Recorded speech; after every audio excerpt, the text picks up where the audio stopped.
This was never a love triangle. It was a psychological hostage situation wrapped in luxury and family tradition. The uncle displays classic coercive control, selective affection, conditional value, and lifelong emotional deprivation. The ex returns not out of love, but out of panic and narcissistic regression. And Mateo, he begins as an operator, cold, strategic, goal-oriented, using intimacy as access to power. But the pathology shifts when the target stops behaving like prey. She does not collapse. She recalculates. That is what makes this story so disturbing. The woman being manipulated by everyone becomes the one person capable of weaponizing the truth. She had zero clue she'd just walked onto a stage set for psychological warfare. The game plan was brutally simple. Hire a fake date for her cousin's wedding to her own ex-boyfriend. This was supposed to be her power move, a tactical play to show everyone she was over it and get the family off her back. But the guy who rolled up was not the dude she ordered. Her fatal mistake, the moment the whole script flipped, was not telling him to get lost. His whole vibe just short-circuited her brain. The way he looked at her, the way he stood, an unspoken authority that just steamrolled her common sense. She agreed without thinking, and the real trap was officially sprung. The unchosen one. She had a neatly folded contract in her pocket, the only thing keeping her logic from completely imploding. All the official bits, the letterhead, the slick signature, a 2-part fee with the deposit already sent, built a paper-thin wall of control. This was her counterattack, a pre-planned screw you to her family's judgment, which was the whole point of this mess. Amber light bled from the club's entrance as bass thumped against the glass. She smoothed her dress, got her breathing right, and put on the face her mother called a queen's face, with a spine of steel. But that mantra was just a mind game, not actual armor. She was holding it together with duct tape, not feeling genuinely numb. The bomb had dropped a week earlier, a fancy ivory invitation with the initials G and C. Ginevra Ferrante and Connor Reed. His name sent her into a brief system crash, leaving her on the floor for almost 2 minutes before she reached for the sweet relief of wine. Connor Reed, her boyfriend for 18 months, was marrying her cousin. The fact she didn't feel a sharp, clean pain was the most messed up part. The real damage was a slow burn, a long-term beatdown from her Uncle Augusto and her cousin, whose worst judgments were always silent. They'd cast her as the side character niece, the daughter of the sister who bailed on the family, a label that always kept her off balance. Tonight's mission was to project pure power, not beg for scraps. That contract was her entire script. Her eyes swept the club for her asset. Tall, dark hair, gray suit, named Felipe. A guy at the bar matched the description. That's gotta be him. But after she took 3 steps, he stood up, turned, and the entire room just faded to black, leaving him as the only thing in focus. He owned the space without even trying, his suit the color of a starless sky. His eyes were already locked on her, a dead giveaway. He knew his mark.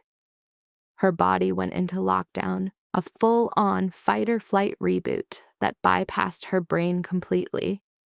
The man in the dark suit closed the gap, tilted his head, and a deep, rumbling voice said, "Serena." It was a statement, not a question.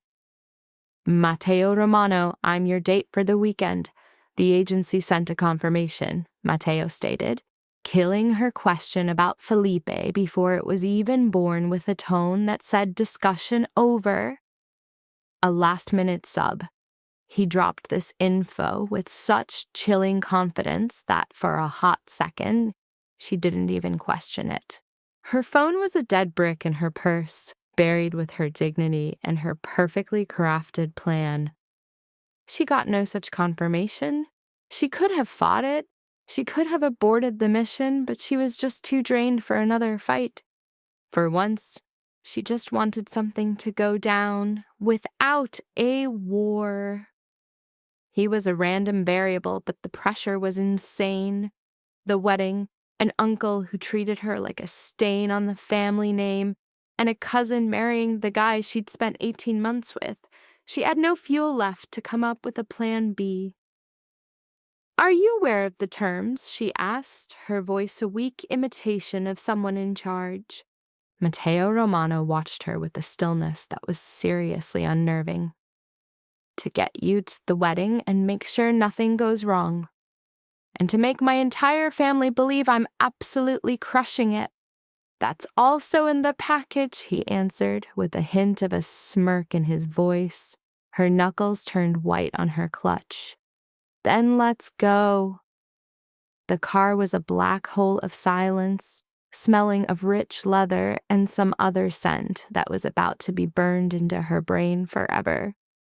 Matteo drove with one hand, with the easy confidence of a guy who's always in control. Not because his life is calm, but because he's a master at hiding the storm. She stared out the window, faking an "I don't care" attitude she definitely did not have. The drive to the Ferrante mansion was over an hour. She used the first 20 minutes building a mental fortress of excuses. This is just business. There's a contract. The guy driving isn't the guy I ordered, but the service is still the same. She repeated this to herself like someone straightening pictures on a wall to ignore the cracks in the foundation. Service rendered, wedding survived, family owned. The illusion of simplicity was everything. Her phone buzzed. It was Isla, her bestie, a professional at secondhand panic attacks. "You got him? How is he? I need a pic. Immediately." She risked a glance at Matteo. His eyes were glued to the road, his face impossible to read. "They sent a replacement," she texted back. "It's not the original guy." 3 dots blinked for what felt like a lifetime. "What is that even supposed to mean, Serena?" She shoved the phone away before her friend's impending meltdown could make her laugh. "Large family?" Matteo asked, his voice suddenly slicing through the quiet. The random question threw her. It took her a second to reply. "The kind that measures itself in drama, not in people." The corner of his mouth ticked upward. It wasn't quite a smile, but it was the first crack in his stone-cold front. "And the groom?" he asked, his tone as flat as a weather forecast. "He's my ex." I let that bomb hang in the air between us. Matteo was quiet for a long beat. "Finally, I understand." "Understanding isn't in the job description," I shot back. "Looking like you're completely obsessed with me is." His eyes flicked to me for one sharp, calculating second before going back to the road. "That will not be an issue," he said, and the way he said it sent a jolt straight to my stomach that I decided to actively ignore. I watched Matteo Romano drive, wrapped in that creepy calm, his outline carved by passing streetlights, and I decided that for the absolute earthquake his presence would cause in my family, he was worth the price. The part of the math I hadn't done yet, the bombshell that would stay hidden for way too long, was that he knew who I was before I even walked into that club, that the name Serena Ferrante rang a bell for him, that this substitution was 100% on purpose, and that the man next to me knew exactly who I was, who my family was, and had a very specific use for that intel. I stared at the approaching lights of the estate, only aware of the contract's weight and the silent, intense heat coming from a man who was way too close, who breathed way too deep, and whom I had just let into my life. Chapter 2. Arrival at the estate, Serena. Music. The Ferrante estate was an exercise in silent, flexing power. Its iron gates swung open with a slow, dramatic weight, as if to make a big deal out of you showing up, and the long, jacaranda-lined driveway pulled your eyes straight to the main house. It was a massive, white building with verandas on 2 stories and windows that glinted like someone was always watching.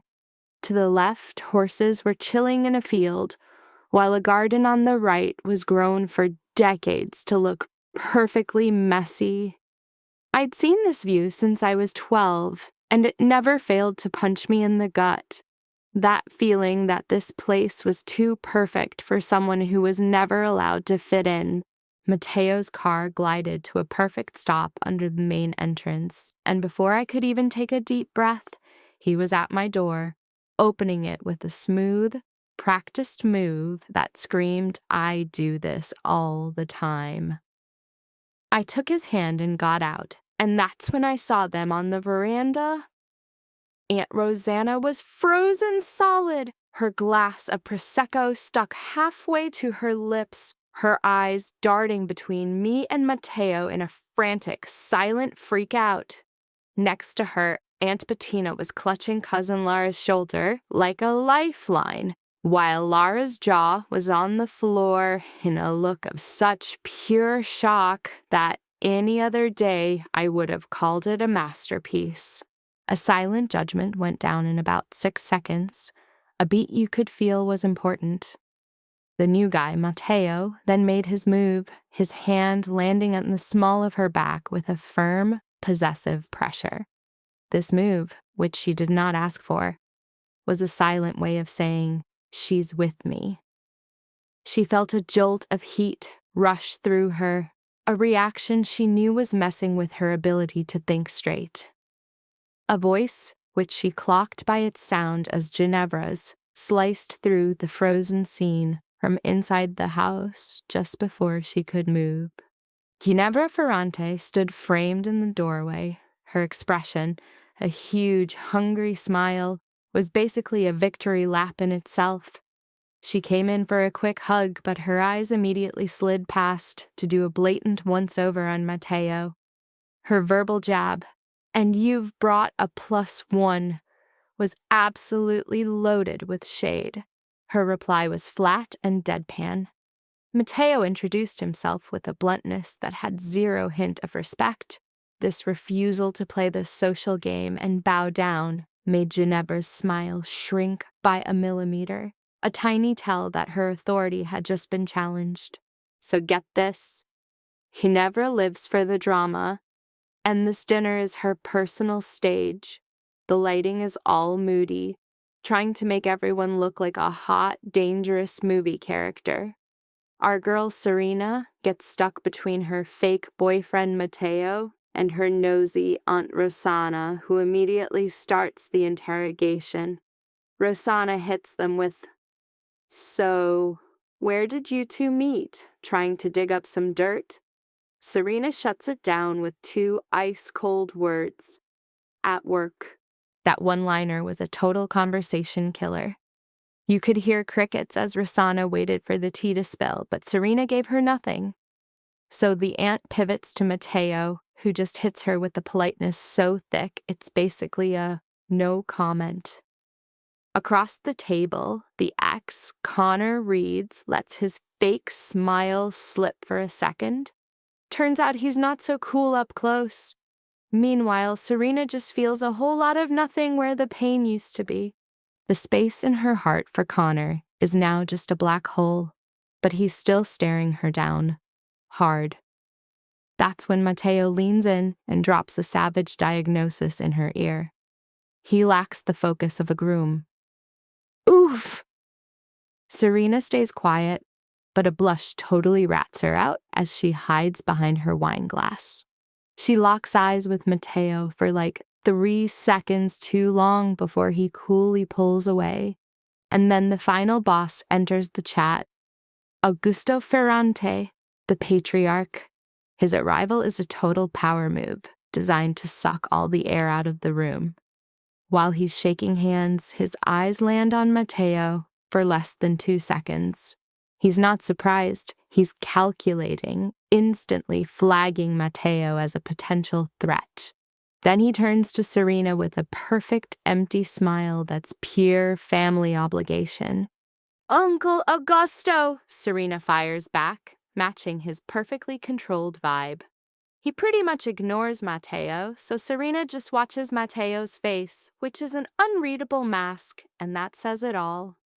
The dinner is a bore fest of old stories and fake laughter. Augusto then fakes needing more wine to slip away to the cellar. Serena catches Matteo's eyes tracking him, a move so fast she almost missed it. That look was so quick she wondered if she even saw it. Making up her own excuse, she finds them in a hallway. Augusto is hitting Matteo with what sound like casual business questions, but he's really a predator testing the cage. Matteo is a brick wall, giving him absolutely nothing. The tension is electric. Augusto finally gives up and leaves. Then Matteo turns, and his eyes lock right onto hers. He knows she saw the whole thing. His face is a perfect, calm, unreadable mask. That one look confirms it. The rules of their arrangement just changed. Serena looks away first and goes back to her seat. The rest of the dinner, she can feel him watching her, a pressure she can't decide if she wants or hates. Later, she tries to reclaim control in their room. "You take the bed," she declares. "I'll take the sofa." Matteo walks in, scanning the room like a spec-op soldier. His answer is a single, hard syllable. "No." Then more firmly, "No, the bed is yours." His tone says end of discussion as he starts checking the closet. All of Serena's arguments die on her tongue. Her friend Isla would later call this protagonist syndrome, a total breach of their deal. Serena tries to ground herself. "He is an employee. Employees do not sleep on the sofa," Isla shoots back. Serena hangs up, refusing to deal with the implications. Life on the estate is just one big, choreographed show of relaxing. Matteo plays his part perfectly, handling her family with a smooth charm that's both disarming and gives away zero information, stopping their questions before they can even start. He can basically claim her in a crowded room without even laying a finger on her. On day 2, the family has a couple's horse ride, their classic move for turning fun into a competition. She's riding with Matteo through the orange trees in awkward silence. He finally breaks it, nodding at a fence. That fence has a compromised third post from the left. She looks, he's right. "You familiar with farms?" she asks. "Properties," he corrects, building a wall with one word. "Is there a real difference?" A ghost of a smile touches his lips. "Marginally." That one word echoes in her head for the whole ride. Her friend Isla, of course, keeps pushing. "Okay, but are you having real conversations?" "On occasion," she admits. "What does that mean, Serena? You know the real question." She did. So she shoves her phone in a drawer and stares at the ceiling for 10 minutes. An unplanned variable just entered the game. It's in the details. The way he watches her like an analyst, not a bodyguard. The black coffee he brought her that first morning. A preference she'd never told him. It was his hand on her arm, a subtle move to steer her past Aunt Bettina in the hall. It was just 2 seconds, his fingers on her elbow, gone before she really registered it. But her skin didn't forget. Her diagnosis was simple. She was compromised, and she knew it with cold, hard certainty. Then Connor finds her on the 3rd afternoon.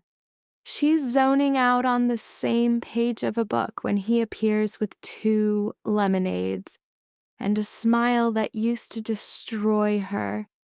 Now it's just a song she's tired of hearing. "May I join you?" he asks, already taking the seat next to her. "You are." She deadpans, not looking up. He puts a glass down with a practice line. "You look well." "Thank you." "It's an assessment, not a compliment," he says, then adds, "You seem different." "I am." She turns the page she hasn't read. He leans in closer. Who is he, Serena? My boyfriend, she replies, delivering the line like a weather report. Silence. You never mentioned a relationship. You never inquired. She closes her book and looks him dead in the eye. A wild sense of freedom washes over her when she realizes his face does nothing for her anymore but make her tired. And even if you had inquired, Connor, your wedding is tomorrow. What material difference would it have made? He has no comeback. He just stares into the garden before getting up and leaving. Only when he's gone does she spot Matteo in the doorway. Arms crossed, face unreadable, but he was definitely watching the show. He doesn't say a word about the confrontation. He just walks over, sits in Connor's now empty chair, and nods at the drink left behind. Lemonade. Serena looks at the glass.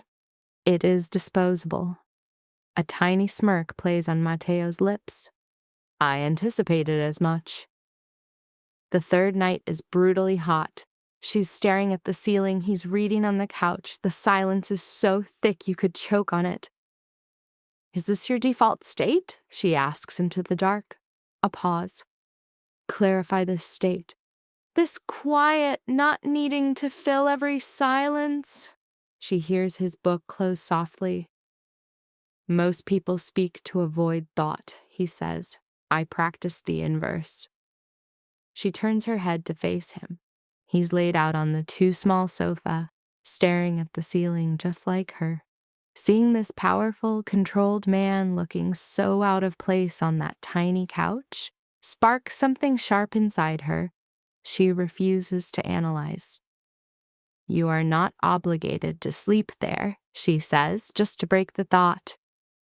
He turns his head, and their eyes lock for a beat too long. I am aware, he says before looking back at the ceiling, completely still. She watches him for way too long before forcing herself to look away. The tension in the room just keeps building. The near miss on the veranda the next day was 100% the fault of the atmosphere. The family was downstairs being loud, so she'd escaped upstairs for a sweater she didn't need, just to dodge Aunt Rosanna. Matteo appeared behind her out of thin air. When she turned in the hall, he was just there, unexpectedly close. The hallway was narrow, the afternoon sun was pouring in, making everything feel charged. He didn't move back. She didn't either. They just stood there, frozen in that tiny space for what felt like an eternity. The air between them was crackling with a choice not yet made. His eyes locked on hers, totally shredding her composure, and she was starting to hate it. Then, right on cue, the aunt's footsteps echoed from the stairs. She flinched back. He paused for a beat, sizing up the interruption before dipping out, leaving everything unresolved. Downstairs, holding a sweater she didn't need, she zoned out in front of the game. Aunt Rosanna was talking sports ball. Ginevra was laughing with Connor. The sunset was doing its epic thing, completely ignoring her internal meltdown. Later, lying awake while Matteo slept, she finally admitted it. For 3 hours, she'd been pissed the aunts showed up. And upstairs, in another room, Matteo Romano was also awake at dawn on his own watch that she knew nothing about. One day before the wedding, and the whole plan was already a train wreck. The Fiancé house was buzzing with what the family called excitement, but it was 100% stress. Between the tidal wave of flowers and caterers, the aunts were basically human tornadoes. She escaped to the library. It was a dusty, busted sanctuary with decaying shelves, but it was her only hideout for 2 days, and she needed 15 minutes of quiet. She needed a break from everyone asking if she was okay in a tone that made it clear she wasn't. The door swung open, no knock, no nothing. In walked Connor Reed, putting on his best sad boy performance, and he shut the door with a gentleness that felt like a threat. "I had to talk to you alone," he said. "I needed to not talk," she shot back, staring out at the garden. "Guess one of us is going to be disappointed." He moved to the window, invading her bubble to make his point. "Serena." His voice was low, hitting that perfect frequency of fake sincerity. "I screwed up. With you. With this whole thing, and I have no right to say this the night before my wedding, but if I don't, I'm actually gonna get married." She finally turned to face him. "You're marrying my cousin tomorrow, Connor. That ship sailed a long time ago." His pupils blew wide, like a dude expecting to find an open wound, but only hitting scar tissue. "I'm still in love with you," he blurted, a line that would have totally worked on the old her. But now, she felt nothing, like poking an old bruise and finding the ache was just gone. She didn't feel rage or pain, nothing that matched the level of his drama. Instead, it was just this cold, sharp clarity, the kind you get when you stop lying to yourself. "You don't love me," she said, her voice flat, like she was correcting a typo. "You're scared of the wedding, and I'm just your emergency exit. That's not love." His mouth opened, then snapped shut. "You should go, Connor." She turned back to the window, her mind made up to attend the ceremony. She heard him walk away, the click of the door, and knew her last tie to the past had just been severed. The space he left behind wasn't empty. It was filled by someone way more important, the man in the dark suit who'd been watching from the couch all night, a fact she still didn't know. The dinner the night before was a whole vibe of tall candles, untouched plates, and forced conversation. She wore a burgundy dress for these things, a dress that played it cool but guaranteed a double take. As she came down the stairs, Matteo's only reaction was to stop his chat with Raphael, the mysterious new guy, and just freeze for one heavy, loaded second. She burned that second into her memory. At dinner, Matteo sat beside her as planned, while the whole ritual played out. Aunt Rosanna tried to start conversations. Augusto watched everything like a hawk, and Ginevra was practically glowing, ready for her starring role tomorrow. Connor was sitting right across from her. He stared at her with an intensity he used to know how to hide. Matteo noticed it. She was sure because his stillness changed. It wasn't the appreciative look from the stairs anymore, but a heavy silence that comes right before someone steps in. Then he shifted his body toward her. The move was so calculated she felt him get closer before he even touched her. His shoulder, his arm, his mouth right next to her ear. The proximity totally fried her brain. "Look at me," he murmured, a command only she could hear. She turned her head, and suddenly all the distance between them vanished. The whole professional bodyguard act was officially dead. There was just his face, his dark eyes giving nothing away, as the noise at the party just faded out. He raised his hand to her face, his goal crystal clear, his fingers grazing her chin before he kissed her. This wasn't some hesitant, for-show kiss for everyone watching. It was a slow, deliberate fire that blew past her defenses and hit a weak spot she never knew she had. The chatter at the table died out in a wave of shock, but it didn't matter. There was a hand on her jaw, lips on hers, and a spark in her chest that had no business being there, but it was burning real hot. He pulled back with that same insane control, leaving her just staring at him before she scanned the room and saw Connor's chair was empty. No one was even watching the door. He was already gone. Everyone else was staring at them. The ants looked like they'd forgotten how to breathe. Augusta's gaze was locked on Matteo with an expression she couldn't read but filed away to analyze later. Ginevra's bright smile had gotten a little tight. Then, with a calm that felt like a personal attack, Matteo just picked up his wine and took a sip like he hadn't just blown up the whole dinner. She went upstairs before dessert. She didn't say anything to him. There was nothing to say, or way too much, which was basically the same thing. She shut their bedroom door, sat on the bed, and just stared at her hands, trying to make sense of the chaos. The kiss was a move to get Connor to leave. A calculated play, part of his job description. That was the logical explanation.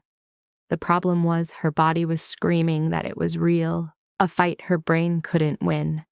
It was also the most world-rocking kiss she'd had in years, creating a problem she had no idea how to solve that night. A knock came 20 minutes later, 3 sharp taps. She opened it.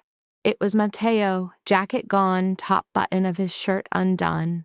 The change was small, but he looked just as dangerous, only now with one less layer of armor. They stared at each other for a long moment, the air thick with heat and things unsaid, before she stepped aside.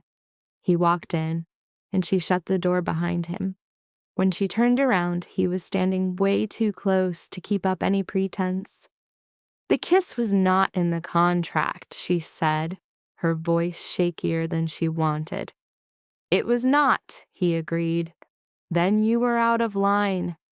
"Probably." He didn't give an inch as he said it, and she held her ground. This insane energy sparked between them. It wasn't just lust, and it wasn't just a fight. It was both, mixed together in a space way too small to contain it. "You kissed me in front of everybody," she said, the words both an accusation and a question. "Yes." His voice was a low, steady rumble. He tilted his head, a tiny move that ate up the last bit of air between them. "Serena," he said, and her name on his lips was a choice, not a formality, and it hit different. That was for them. This is for me. She took a breath to argue back. She had a perfectly good argument ready to go, and then his mouth was on hers again. A slow, hungry kiss that made her entire point irrelevant. It was a rising heat, their tongues in a silent conversation of questions and answers. His hand slid to her waist, slipping under her shirt to touch her warm skin. She breathed out against his mouth as her body just gave in to his touch. He gently backed her against the wall, his hard body flush against hers.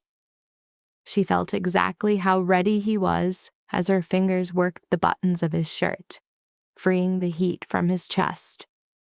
Her hands traced the muscles of his torso down to the waistband of his pants.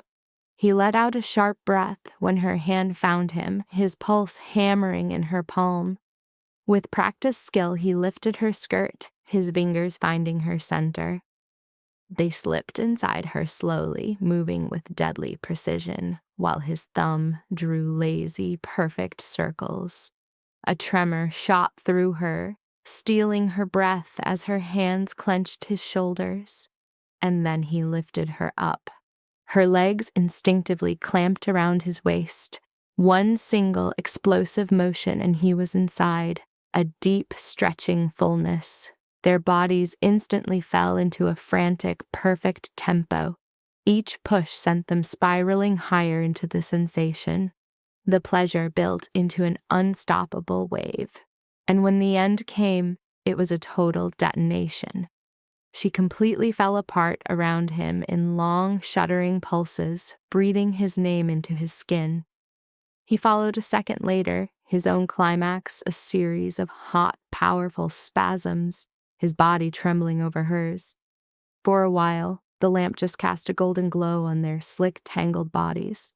Much later, the hot, silent night of the estate finally closed in around them. Chapter 5. The wedding, the morning, the new reality.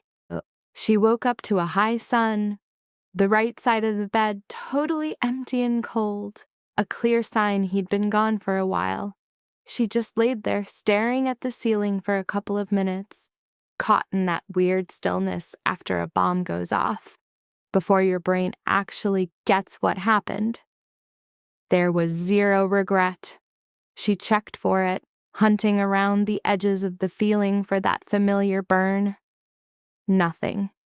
Just a faint, dizzying lightness and the lingering smell of him on the other pillow, a detail she was keeping for herself, especially from Isla. Mateo was already on the veranda sipping coffee, his back to her, watching the staff set up the last of the chairs for the ceremony. The sound of her walking out made him turn his head, a slow, deliberate move.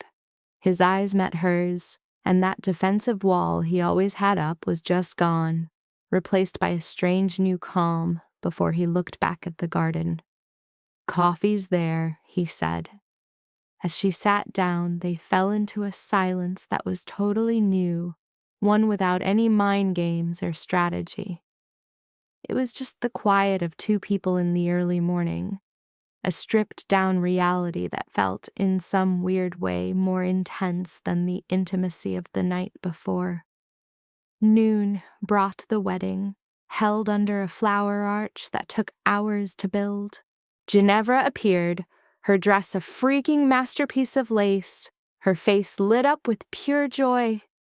Seeing her walk down the aisle didn't make our girl envious, but gave her this distant feeling of having dodged a bullet, a fate that was never meant for her.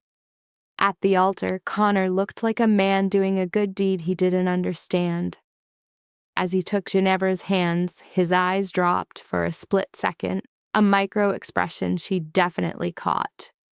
Next to her, Mateo's arm pressed lightly against hers. A silent signal. When the union was official and people started clapping, he whispered, "There, you've weathered it." She turned to face him, her eyes sharpening. "I was never the one in danger." "I know," he answered, his calm voice a masterclass in being unreadable. "The question was their survival of you." His words just hung there. She had no comeback. The music swelled, breaking the fragile moment she filed away in her mind. They bailed on the party early, their exit totally unspoken. A single glance across the room was all the communication they needed. And 15 minutes later, they were gone, the Ferrante estate shrinking in the rearview mirror. The week that followed had this bizarre and deeply peaceful vibe. They stayed in the city. His apartment had high ceilings, not much furniture, and books scattered around, with the kind of logic only a bookworm who doesn't care about appearances would have. The place was basically him in a nutshell, and she was navigating it like she was learning a new language.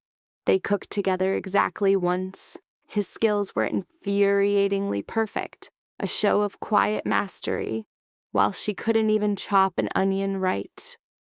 He adjusted her grip without saying a word, his hand covering hers for 3 seconds that made her totally butcher the next slice. "You did that deliberately," she accused. "I was correcting your form," he replied, his tone totally deadpan. "With your hand, it is the most efficient method." She watched him study the cutting board, his face a mask she was learning to read as him holding back a smirk, and she went back to the stove before she said anything he could use against her. They were operating on a deal, spoken out loud and agreed on by two people who actually believed it would work. For the contract's duration only. No attachments, no complications. It was logical and mature, the perfect plan for two smart people to get through this clean. She started rethinking that logic more and more often, a fact she was actively ignoring. After she'd left his apartment, the intercom buzzed. Mateo answered. The concierge announced 2 men were downstairs carrying a message from Mr. Ferrante. The concierge's tense voice made it clear this wasn't a social call. "Send them up," Matteo ordered. The visitors were the kind of guys whose purpose walks in the room before they do. They stood just inside the doorway, radiating a practiced stillness, a silent domination of the space that was its own powerful threat. The older one started to talk. The message was short, and its fake casual tone was more chilling than any open threat. Mr. Augusto Ferrante wanted to handle all business before the Christmas holiday. A cash settlement was on the table for the recent trouble, tied to one condition. Matteo Romano would cut all ties with the niece for good. After the guy finished talking, Matteo said absolutely nothing. He just stood there, hands in his pockets, his face a total blank, using a silence that forces lesser men to talk. This guy wasn't a lesser man. He waited. "Tell Mr. Ferrante," Matteo said at last, his voice a low, flat line, "that I received the message." The messenger was obviously expecting more. Nothing else came. "Is that all?" he asked, raising one eyebrow. "For now," Matteo shot back. The two men traded a subtle look, that kind of silent communication, and left without saying anything else. The door clicked shut, bringing back a silence that was now heavier and sharper. Matteo walked to the window. His gaze on the city wasn't thoughtful. It was calculating. He was processing. An internal thing you could only see as him getting even more still. Augusto had just used Serena as a bargaining chip, dropping her name into a negotiation like she was an object for trade. He did it with the casualness of a guy who'd seen his niece as a movable asset for so long, he didn't even see it as wrong anymore. Matteo knew the backstory. His research on the Ferrante family politics had laid out her position, or rather her total lack of one. The outcast niece, daughter of the sister who screwed up, a name in the files but never a player in the strategy sessions. But no file in the world could have prepared him for the real her. Her grit as the ground crumbled under her feet, the wit she used as a weapon, which was somehow the truest thing about her. The clean, final way she cut Connor loose, not with drama, but like shutting a window against a hurricane. He had walked into that club with a flawless plan, every piece perfectly in place, yet somewhere between some flowers and a kitchen knife, the logic held up but the mission completely failed. His phone vibrated. It was Raphael, his shadow, reporting that Augusto's men were leaving downstairs. 2 departed, no trouble. "Ferrante is pushing," Matteo texted. "I know. We handled this at dawn." Chapter 6. She was playing too, but it was not a game. Augusto's call came on Christmas Eve morning, his voice totally missing the fake warmth he performed annually. It was a lower, flatter tone he used for crisis control that he pretended was just a talk. He had to see me, he said, about something vital concerning my companion. I picked a public cafe for neutral territory, showing up early to let a coffee go cold while I put on my poker face. The mask would give away nothing until I figured out his game plan. Augusto came in wearing his gray overcoat, with a punctuality he wore like a medal, and took the seat across from me, skipping the hellos. "This man you're seeing," he started, as if naming a problem is not the person you imagine. I waited. Matteo Romano. He let the name sit on the table, its weight meant to be a weapon. "Do you grasp the meaning of that name?" "You're going to tell me," I said. And he did, with the precision of a hitman briefing a target, describing the organization, its size, and its unwritten, universally understood rep. He kept talking about danger, repeating you have no idea what you are getting into, as if saying it enough would make it fact. As my coffee got cold, I just listened, my heart starting a low, steady rhythm. the sound of my world tilting on its axis. The man Augusto was painting wasn't so different from the one I knew. In fact, it was the only picture that made all the little details I could never connect finally make sense. The calm he had that was just natural, not learned.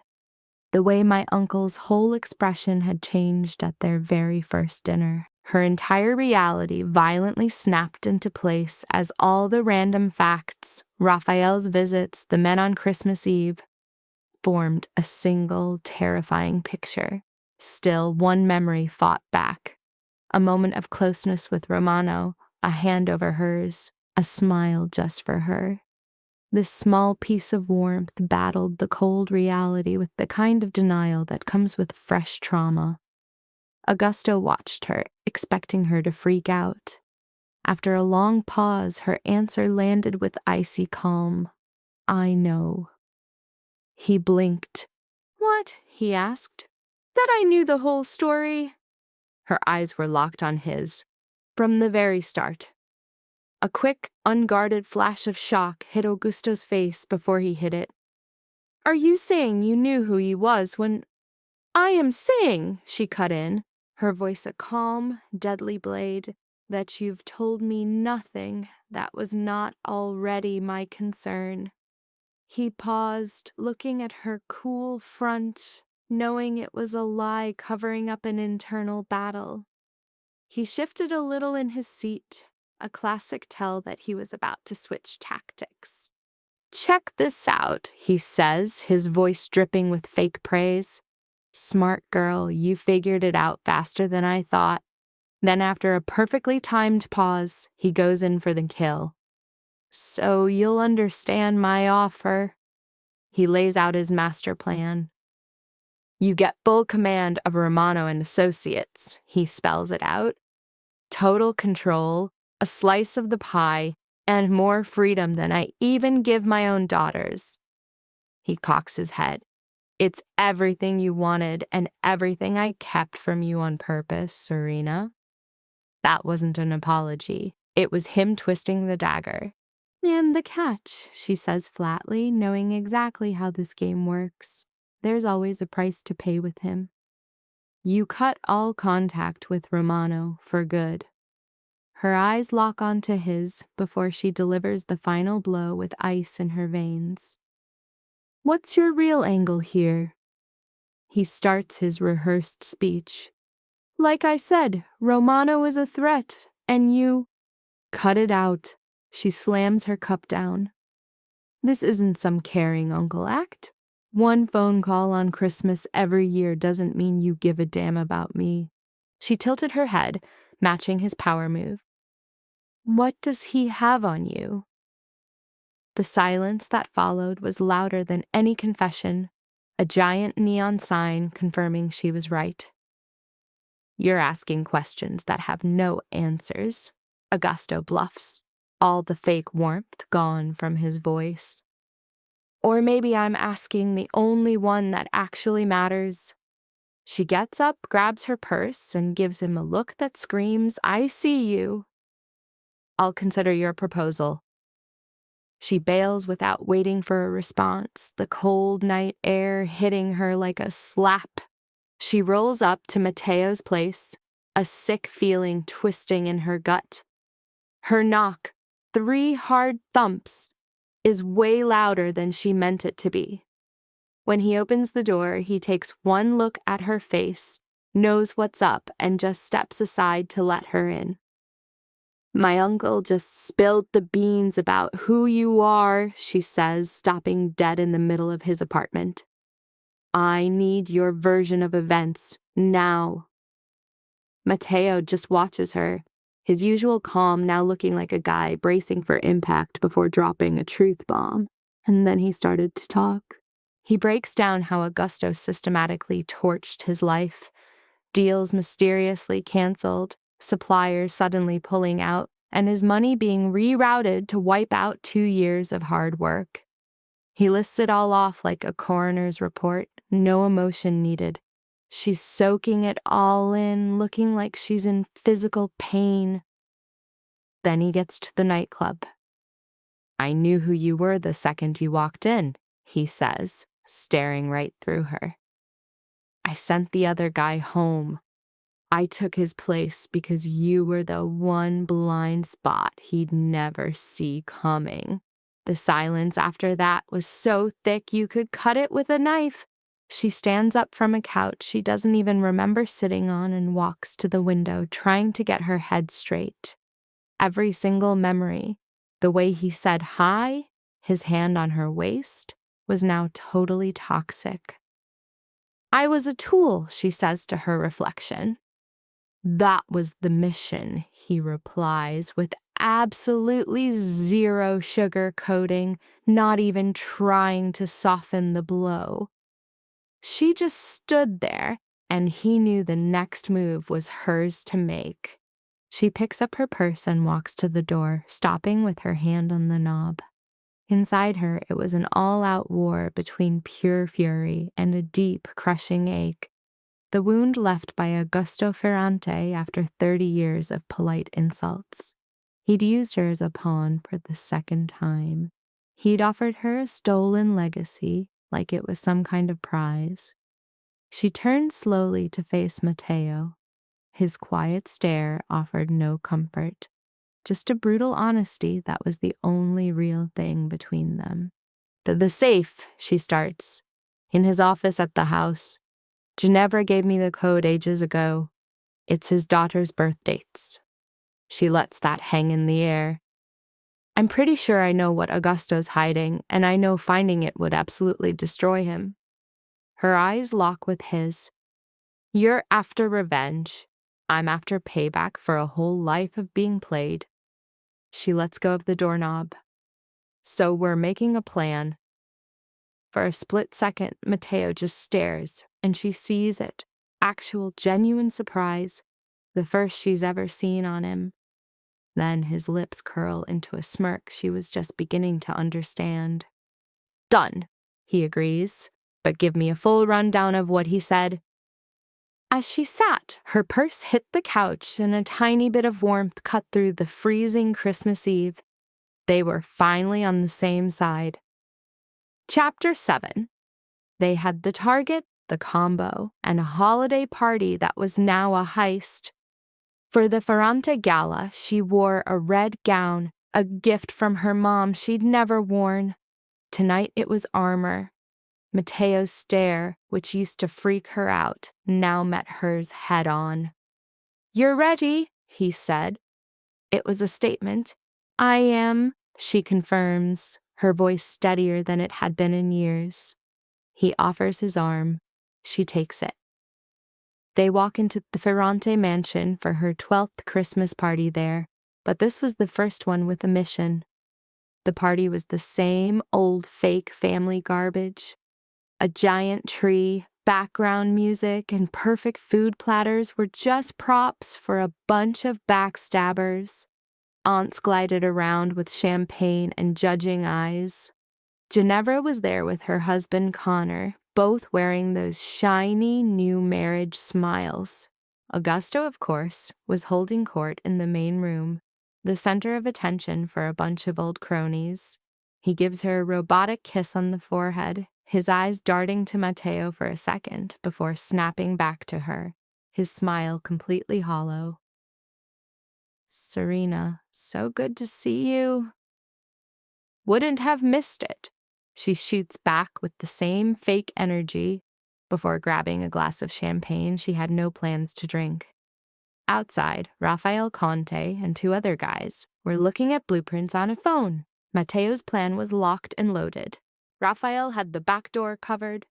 A second guy was watching the hallway to the study. A third was waiting in the car, engine humming. Her mission? Get in the office, crack the safe, and get the contents. The plan was supposed to be simple, to keep her from having a full-blown panic attack. For 40 minutes, she played the part. She pretended to care about Aunt Rosanna's catering problems, nodded at Ginevra's honeymoon story, and watched Augusto's arrogant, entitled walk. The stride of a guy who thinks he can't lose. For the first 20 minutes, having Matteo nearby kept her steady. Then, like a total pro, he slipped into Augusto's inner circle. This, she knew, was the signal. The distraction was officially on. As her uncle's attention locked onto Matteo Romano, her window opened. She slipped down the hall, pretending to look for the bathroom. Augusto's study, with its huge dark door, had always been forbidden territory. With a steady hand, she went inside, closing the door silently. The room smelled of old paper, fancy furniture polish, and the faint scent of a cigar smoked by a man who was always in control. A massive desk dominated the room, with bookshelves on either side. The safe was hidden behind a painting she first saw when she was 14. She remembered interrupting him that day and seeing a look on his face she didn't get then, but was crystal clear now. She lifted the painting. Behind it sat a small gray vault with a digital keypad. A memory of Ginevra's voice popped into her head. A throwaway comment that was now the key to everything. My father is a creature of habit.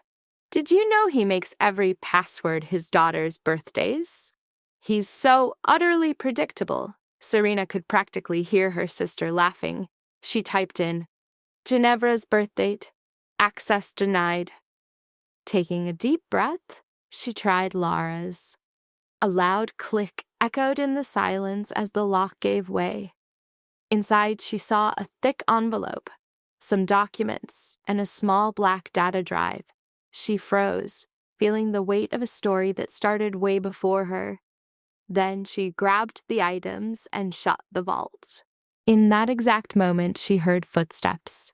They weren't from some random guest. This person was walking with a purpose. There was no time to hang the painting back up. Augusto appeared, and the look on his face confirmed the suspicion she'd had all night. His movements were clinical. He locked the door, saw the exposed wall, and glanced at her purse. Only then did he open a desk drawer and pull out a small handgun, moving like a man who was prepared, not surprised. Serena. His voice was totally calm, which was way more terrifying than rage. Uncle Augusto, she replied, matching his tone perfectly. You have no idea what you've gotten into, he says, giving her one last, condescending chance to back down. I am perfectly aware of what I'm doing, she fired back, her voice solid despite the adrenaline pumping through her. You're protecting a man who played you. He took one slow, deliberate step forward. He came into your life for his own reasons, and he'll drop you when he gets what he wants. Or, she countered, holding her ground, I'm finally standing up to you, which is long overdue. And that's when Augusto's legendary control finally snapped. She was the one thing he never planned for. For a split second, the all-powerful patriarch was gone, replaced by a man realizing he'd made a fatal mistake by underestimating his forgotten niece, and it was too late. He raised the gun, and time seemed to warp. Everything came into sharp focus. The lamplight, the hanging cigar smoke, the distant chatter of the party. This was it. Her versus her uncle, 30 years of being made to feel worthless, all coming down to one final explosive moment of truth. And boom, the threshold is breached. In walks Matteo Romano, flanked by two guys who are clearly not here to socialize. Across the hall, Rafael Conte lowers his phone, a massive grin plastering his face. They've won. Augusto is frozen solid, gun aimed, but his brain short-circuiting, realizing he's been checkmated. Matteo just strolls between them, a human shield that screams, I dare you. He doesn't even glance at the gun. His eyes are locked on Augusto, radiating a calm that's the ultimate power move. You already know who I am, Matteo states, his voice low but final. and you know what's in her purse if you try anything stupid. Augusto is basically a statue. Drop the weapon, Augusto! That's not a request, it's a spoiler alert. After 3 seconds of dead air, the gun clatters to the floor. Mateo's posture doesn't even twitch. No relief, just the cold satisfaction of a plan going off without a hitch. He shoots me a quick look. You good? I give a tiny nod. I'm fine. His focus snaps back to Augusto, his face now screaming, "Time to pay the bill." I sag against a bookshelf, finally taking a real breath, my heart doing a drum solo. I see my uncle across the room, looking small, old, and totally busted, and it's not victory I feel, but the quiet hum of a story ending. In that office, on that night, Matteo Romano was directing the whole show, a fact Augusto Ferrante figured out way too late. Q. Chapter 8. Termination of contract. Matteo's crew secures Augusto with zero fuss, making any drama totally unnecessary. No shouting, no chaos, nothing to alert the oblivious party animals outside. My uncle just sits there, cuffed in his own chair, his eyes still trying to analyze how he got so completely outplayed. Matteo parks himself in front of the desk, letting the silence do the heavy lifting before he speaks. The terms are laid out like a death sentence, no appeals court available. He makes it crystal clear the documents I have will absolutely demolish Augusto's empire across multiple industries and countries. Every asset he's grabbed in the past 3 years, it's all coming back. Restitution is on a strict schedule. And for the final blow, Augusto Ferrante is permanently banned from using the Romano name. Total social execution. After Matteo drops the hammer, the room is dead silent before her uncle's eyes find her. A brand new look flickers across his face, so weird it takes a second to place. It's the look of a puppet master watching his stage burn to the ground. She stays quiet. Words are useless now, torched by the last 15 minutes of revelations. She hugs the portfolio to her chest, her stare a silent promise of his complete ruin, before she turns and walks out, ending the scene on her own damn terms. As Raphael rolls in to manage the cleanup, she hits the corridor.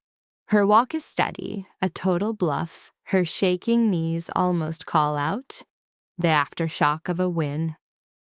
Matteo finds her a second later by a window overlooking the garden party. Its music and lights a different universe from the wreckage just 20 meters away. They watch in silence, then she offers him the portfolio. "This is yours." He takes it, his eyes locked on hers. Then he pulls a single document, folded 4 times, from his pocket, which she recognizes immediately. It's their original contract, her signature still looking fresh on the page. Get this. He bought a majority share in her agency just 2 days after they met. A slick power play to get control of her file. She's not sure if this new intel should make her more or less furious. He holds out the paper.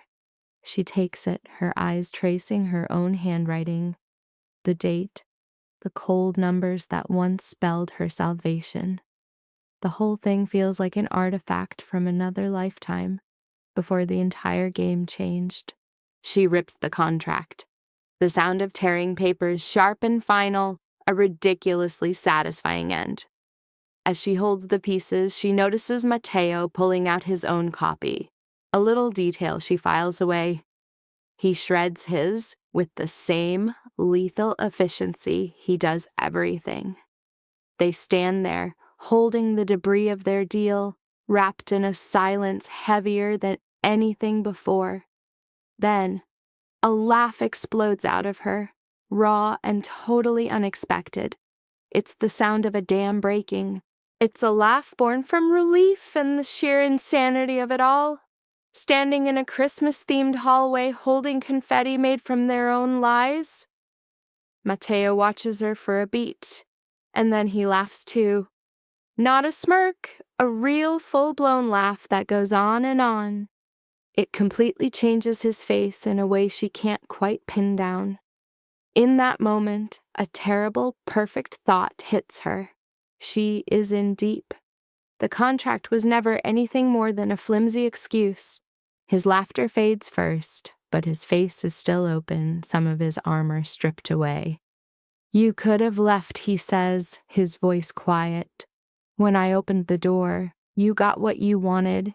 You could have ghosted. I'm aware, she admits, but you stayed. I stayed.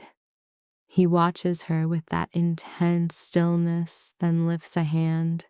He gently pushes a strand of hair behind her ear, the move feeling less like a caress and more like a final seal on a new deal. His hand settles on her cheek, and for once, the touch isn't calculated. No audience, no performance, just the hallway, a dark window, and the shredded remains of their old deal on the floor. The agreement is concluded, he murmurs, his voice getting deeper. It is over, she confirms. What is the next step, he asks. The question is real, stripped of all his usual swagger. The man who controls every outcome is handing one over to her.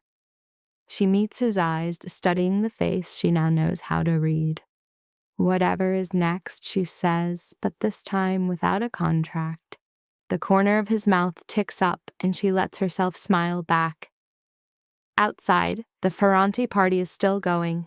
Rafael Conte is probably making some snarky comment, and Christmas is happening. None of it matters as much as the quiet click of a door down the hall.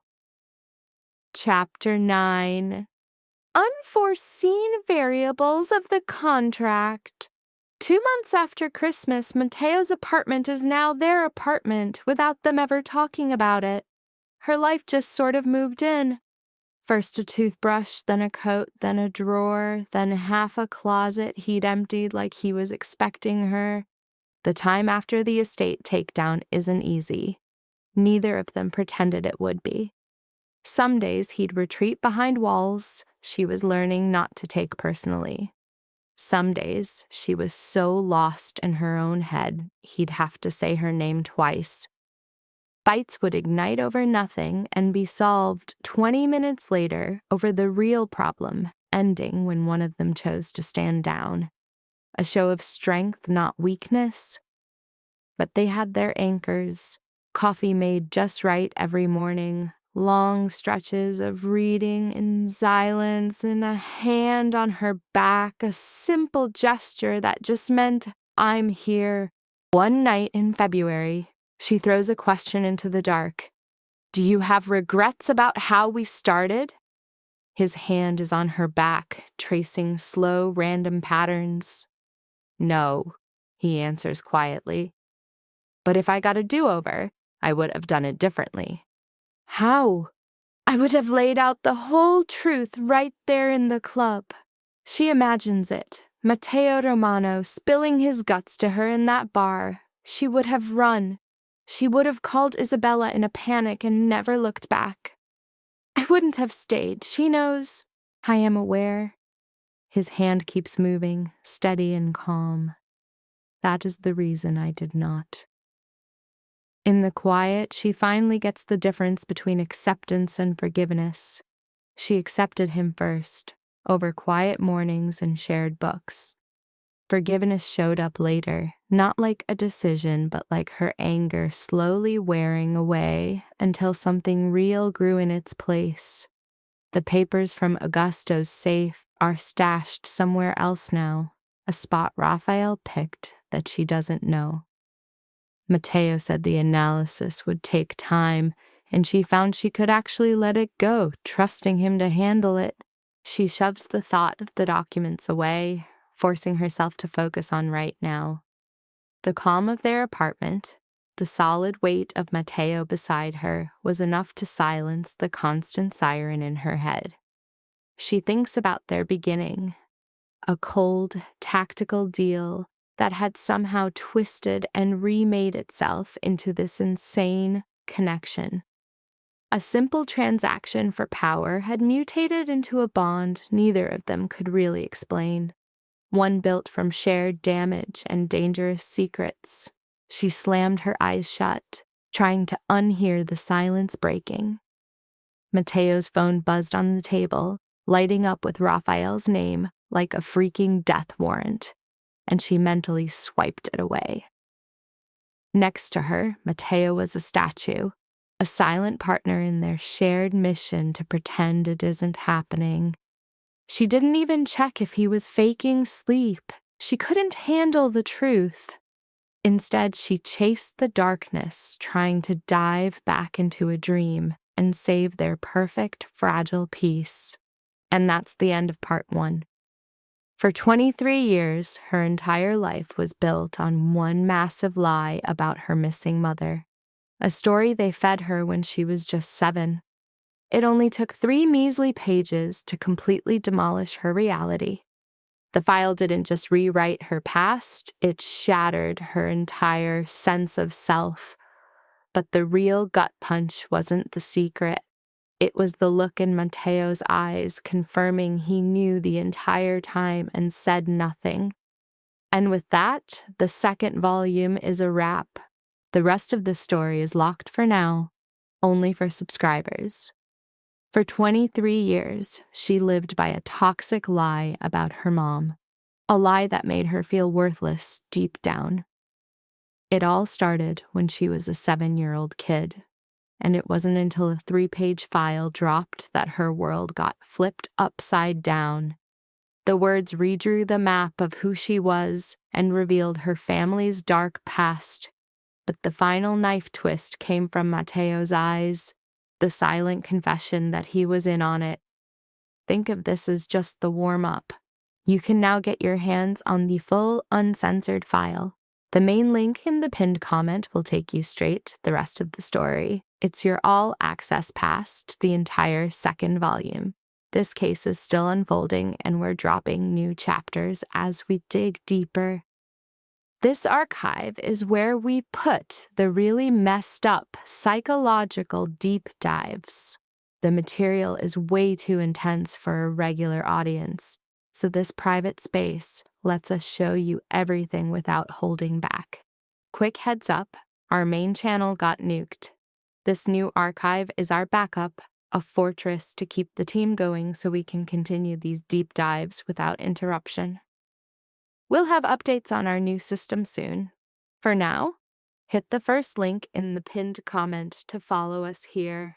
It's a huge pain that our work is being ripped off and illegally reposted all over the place, but this is the only official spot to get the story.